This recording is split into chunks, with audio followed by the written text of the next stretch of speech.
今日はですね、虎竹の里が見下ろせる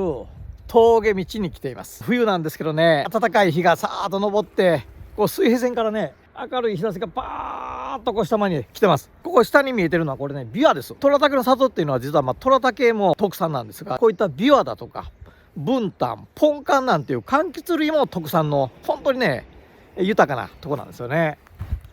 今これ聞こえますか？これメジロですね。メジロたちが遊んで、つぐみたちの声も聞こえています。こういったですね、小鳥たちも遊ぶ。で、波が今日はほんと静かでね、穏やかな本当に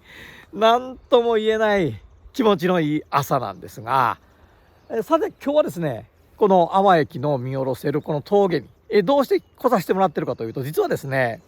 ちょっと前になるんですが、花火大会が実は先日行われまして、虎竹の里で花火っていうのはなかなか珍しい、あんまりあることじゃないんです。でも花火がバ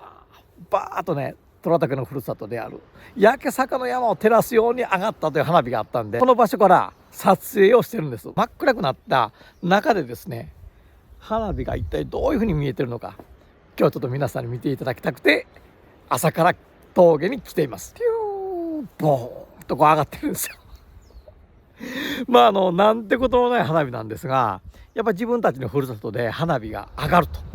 非常にレアなことだったのでぜひですね、皆さんに見ていただきたいなというふうに思ってます。